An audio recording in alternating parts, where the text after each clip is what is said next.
Okay, so to edit the text portion of your websites, and that is going to be swapping out links, adding pictures, writing new text, anything that has anything to do with the content of the website will of course take place within the file manager. But we're going to do something in this portion of the video which will pertain to altering things, not swapping anything out like we did with the pictures, but altering them. So what we're going to do is we're going to click on this file manager. This is after we've gone into the My Account section of GoDaddy. After we've clicked on the website portion, launched it, we're going to go into the file manager.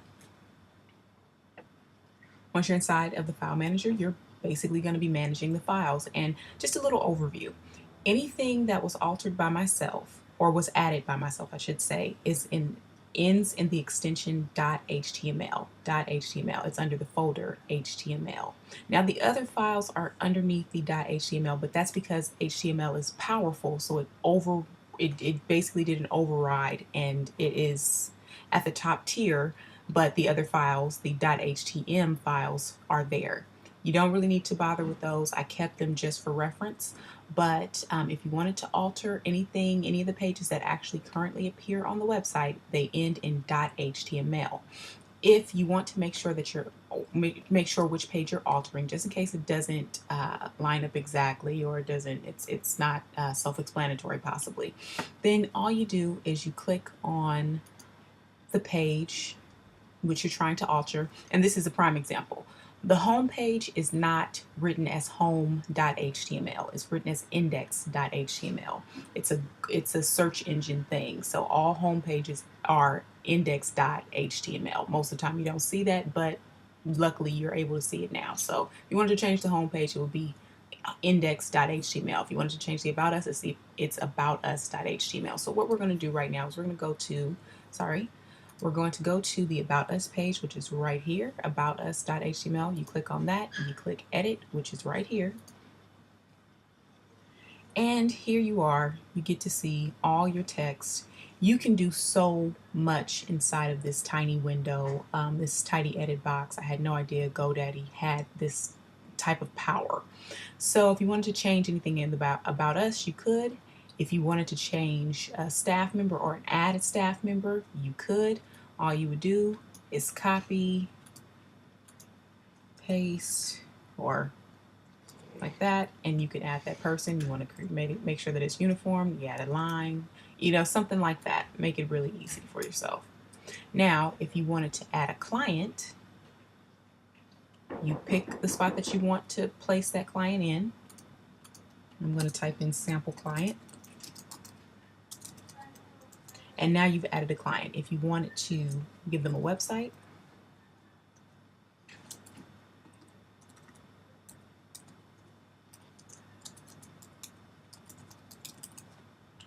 you could. And as we've written out their temporary website, or their fake website, I should say, http://www.client.com. Go ahead and copy it.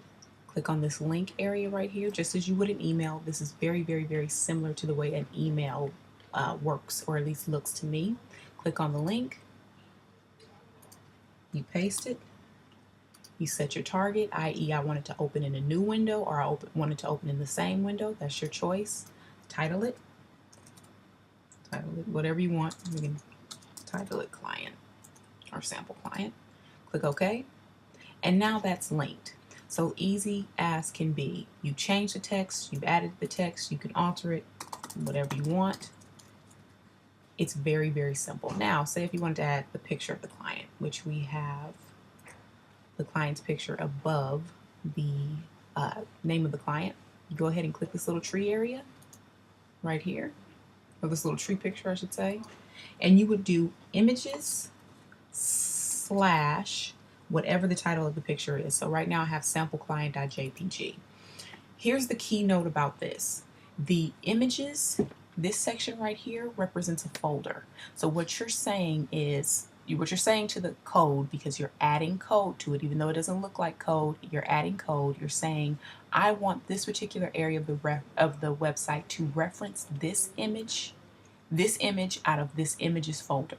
So you just have to make sure that the images folder has this file in it. So your image URL is going to be images slash whatever the name of the image is, just as long as everything is typed out exactly as it should be. So if it's all uppercase, then it's all uppercase. If it's lowercase, all lowercase, then it should be written as all lowercase. The images folder is always going to be lowercase because that's how it's referenced inside of the file manager. You're going to change the dimensions if you want to. So say if it's 100 pixels by 120 pixels, you can add a border, you can add an image description. That's all at your discretion, but I want to make sure that if you're going to be thinking about size, that you do consider your dimensions. Click on OK. And now this picture, though it didn't show up, that's okay because none of the pictures showed up. But just as long as it's there, you can change the size, just in case it's too small or it doesn't look right to you. You can decrease it.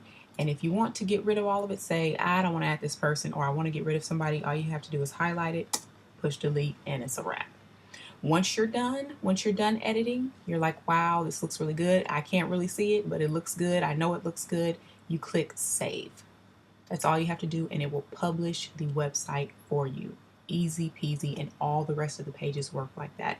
It's definitely going to be some tools and some strategies that you can use for every single solitary page. I'm going to teach you how to add some HTML, i.e. add a YouTube video, but this will work on the events page, this will work on the photo galleries, this will work for everything.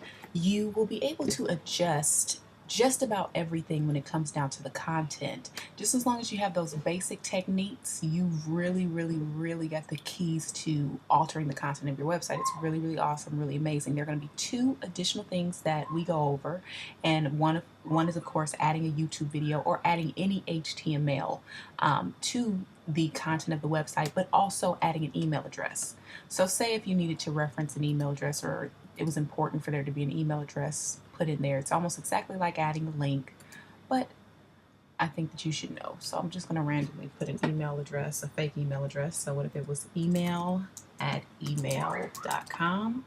Simply highlight it, go through the steps as you would a link, click on the link, and all you have to do is to type in mail, MAILTO, colon, and whatever the email address. So we're going to do email@email.com.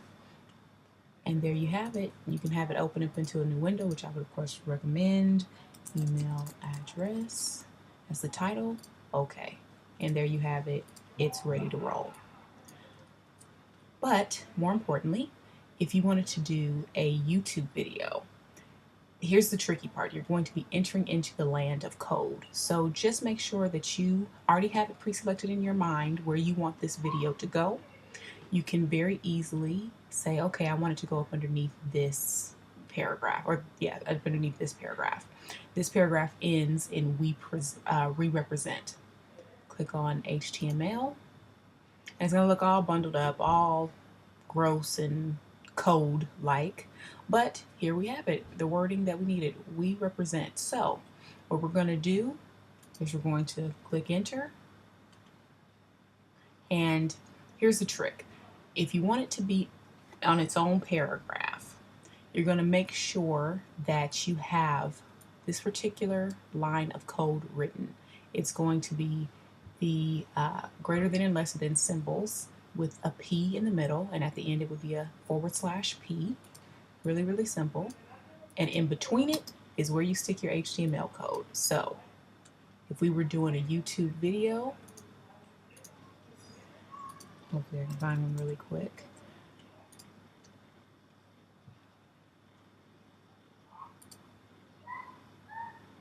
Click on the video, share,